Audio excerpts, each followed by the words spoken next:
What's up, YouTube? This is Roy. And this is Joey. I'm from Third Duelist, and today we're going to be having our ban list reaction. While it is a bit late, More than a bit, but yeah, I mean, here it is, though.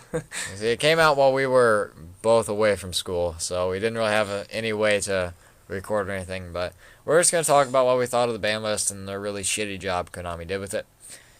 So anyway, we banned, we have Super Poly. I love and hate this. I wanted to play Super Poly and Heroes, but at the same time I realized that this isn't really a fair card, being Spell Speed 4.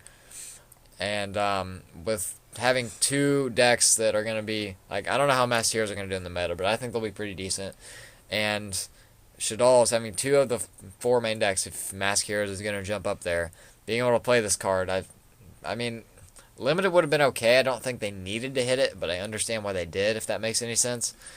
Yeah, I perfectly agree with that. Like, I understand why, and I'm glad that it went, because I hated it being just used on me, Spell like, out of Speed nowhere. 4 is a stupid thing. How the only reservation I have against it is I bought one right before Christmas break because I'm like, oh, everyone's gonna want one for Heroes, so I'm gonna have one for trade fodder.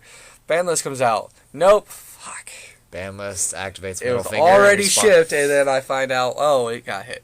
So I was rather salty about See, that. ban list activates middle finger in response to that purchase. So yeah, it did. Anyway, that's all that was banned, because Konami's kind of a pussy about banning things nowadays.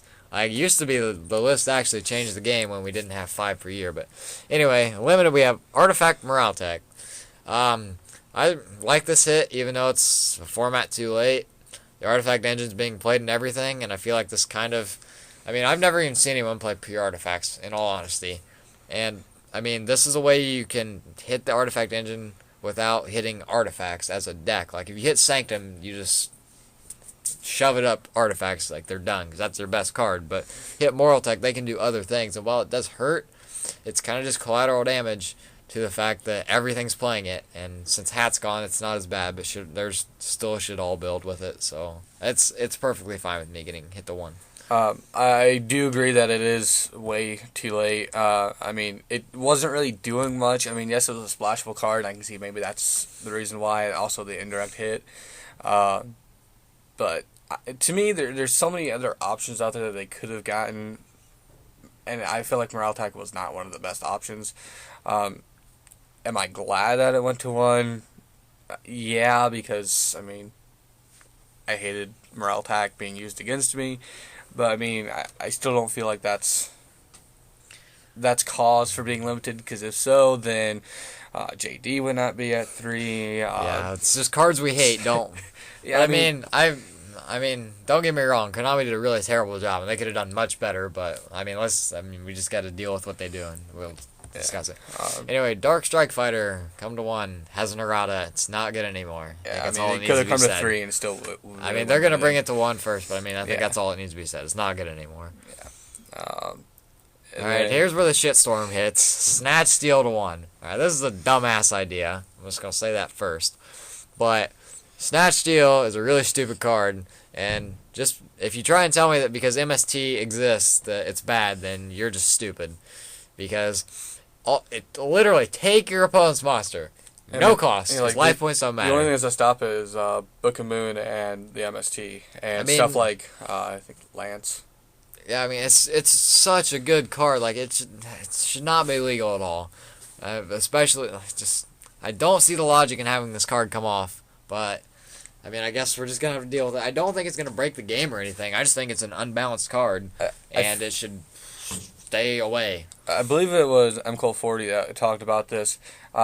It's mostly going to see play in mirror matches, and I have to agree with that. Like, I mean, you're not going to use it all the time. I mean, if you're playing Satellar Knights and Yugioh against Sylvans, I mean, there's not really anything you're going to be wanting to take unless you're wanting to like waste material off of Filigrane or something like that. See, okay. Here, I completely disagree with you on this, so I'm just going to interject. Alright, I'm going to play Snatch Steal and everything, simply for the fact that, depending on what they're playing, once they get low on life points, I can just hold this card until I get them low on life, I'm going to take your thing, and attack for game with it. Screw you, buddy. Like, I mean, I know it's a sacky way to play, but like, that's even in worst case scenario, that's what you're gonna use it for, just damage. Yeah. And in the way the meta is shaping up right now, where big damage pushes are a big deal, and you have to monitor your life points really carefully, because like the way the meta is going, turn 2-3, you know, all the best 3 decks are gonna be putting a ton of damage on board. So just having a Snatch Steal and just be like, I'm gonna take your construct and attack over your monster, or attack you directly, and then you die. Simply because there's one stupid card that should not exist. I mean, I do see where you're coming from there, and I mostly agree. I just feel like where you're going to see the most play is going to be the mirror matches. I mean, oh yeah, definitely. I think everyone's going to cite it. Like, I understand that everyone will cite it, but I personally think you should main it just because it's a really powerful card. Yeah, I mean, especially if you're playing a Synchro or an Exceed Space deck, which is pretty much all but Clifford's. Anyway, yeah. Coming to 2, we have Honest. I mean, I feel like this is an unbalanced card that should have stayed at 1, but at the same time, I'm happy because I play Satellar Knights, and I can play 2 Honest now. So I guess my opinion's kind of biased, so I'll just let Roy talk about this one. I mean, I'm a bit torn on this one. I feel like it's a great help to Satellar Knights because, I mean, they weren't the top 3, and, I mean, some people don't even pay attention to what the top 4th one is. Well, the way the meta is shaping up is where Burning Abyss and Clifford's are taking about 75% of the top 32. Shaddoll's are taking like 5 or 6, and there'll be like a couple Satellar Knights maybe. Like Shaddoll's will take like at least 2 or 3 times as many as Satellar Knights, and there'll always be the random Bujin Firefist spellbook player that sneaks in there just because there always is. Yeah, I mean, there are some Shadolls who play Honest. I mean, those who don't, I feel like are idiots because, I mean, you do have the construct and you do have the Denko Sekas, but BLS and BLS. So I mean, Honest, it needs more attack. Honest, I would definitely play in Shadolls. I mean, I've seen them without it though, but I mean, like, I feel like it's a great help for like the lower top to kind of compete with the upper top. Though I mean, in all honesty, it's not really gonna make that much of a difference. My only reservation against this is Lightsworns again because fuck Lightsworns. Yeah, I mean, I'm gonna drop 3 JDs. Oh, and I also happen to have 2 Honest. Like I feel like that's a bit excessive, but I mean, I don't think it's going to break the game. I don't think it's going to be that impacting. It just, you already used 1 Honest and you probably have another one. Shit. I mean, yeah, I agree with you. It's not going to break the game or anything. I just don't think it's really that fair of a card. But I don't think it's going to hurt the game that much coming to 2. Anyway, next coming to 2, we have Goyo Guardian. This card could go to 7 for all I care. You're not going to play more than 1 if you're playing it, and it's not even that good if you are. So yeah, I think completely it's agree. Fine. Yeah, completely agree. Anyway, that was short, but Dark Hole coming to 2. This is for the people. I mean, the way I see this is if you're ignoring it at 1, you're ignoring it at 2, and it has no impact on you. So I think it's perfectly fine for those people. And then the people that wanted to play 2, which I'm not one of them, I'll just stick with Raigeki to break boards, and I'm not going to play any Dark Holes. But if you really want to play 2 Dark Holes, now you can. Congratulations. I mean, everyone freaked out when Raigeki came back, but I mean, everything was floating. And then Dark Hole's at 2, and I mean, there's not as many people. I mean, there's still some people like, oh my god, I went to 2. But again, everything's floating. It's not really going to do much. Not good in the game anymore. Yeah, I mean, I'm okay with it coming to 2. It could be at, well, maybe not 7, maybe 5, but I mean, I don't think it's going to be too impacting. I mean, if you're going to run it, I mean, you have better options, but. All right, coming to 3, we have Blackwing Gale. I like it when Konami does stuff like this, where they bring old stuff back to bring it back up to full strength. Like, it took 5 years to get Blackwings up to full strength, and they're terrible, even though they release new support in about every pack. But yeah, I really like this Gale coming to 3. I mean, it's not going to impact the meta at all, but for people playing Blackwings, it's a nice little boost if you're going to play 3 Gale. Also, the Viscount. I'm I'm okay with this coming back to 3 because I like Mermails as a deck. I mean, I like the concept, and maybe I'll see more play with this uh, being at 3. I mean, I don't know if you would still run 3, maybe you would only run 2, but I mean, it just depends on the build. yeah, but, like, it depends on the build. But I mean, like I also like stuff like this where they're like, oh, you haven't had enough Mermails here, have some more. yeah, I agree with you. I like Gun to 3, and I don't think it's gonna have that. I mean, Mermails will be okay. But anyway, Tengu to 3. I mean, the lot Konami doesn't logic at all. With Fire and Ice Hand being out, this card is completely outclassed, and is only going to be played in like old Tengu plants because it can be, and it's not going to have any impact on the meta either because Fire and Ice Hand are a thing. Reasoning, I mean, It came to 3 for Infernoids. That's the only reason. okay. But I mean, like, I mean, you know who's what gonna reasoning play does, it? right? Yeah, I mean, like, who's gonna play Infernoids really? I mean, unless mean, for like a fun deck It's here not. and there, but It's not gonna be like a tier 1 deck, but it'll be all right.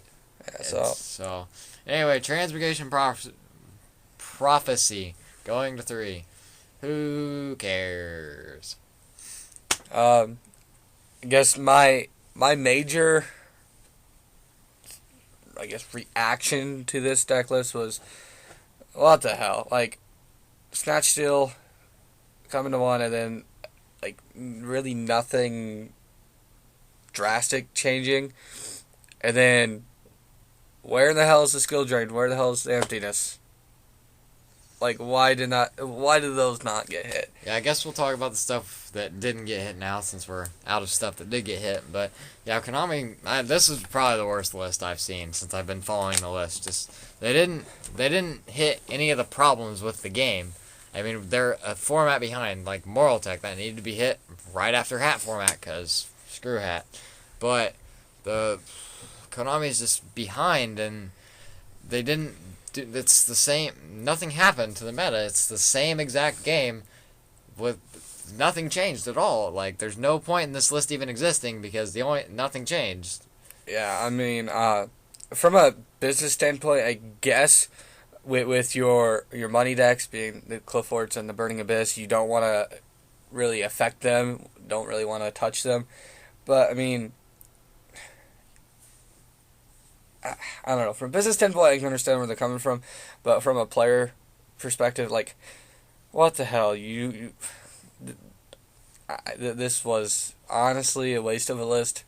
I mean, they could have done so much better, Yeah. which is why it's bothering me. Yeah, I mean, it wasn't really terrible, other than the fact that it didn't do anything.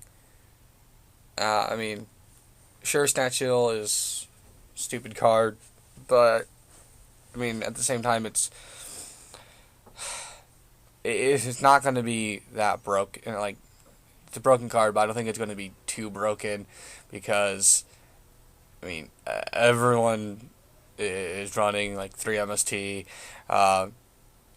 Most people are running Book of Moon. Most people are going to know that Snatch Hill's around, and they're not going to summon all their freaking boss monsters and then, oh, you have Snatch Steal. I didn't know that. Like, they're going to not be stupid about it. I would hope, anyways. Guess that's it. If there's anything that you felt should have been hit or should have came off, go and let us know in the comments. Don't forget to click like and subscribe.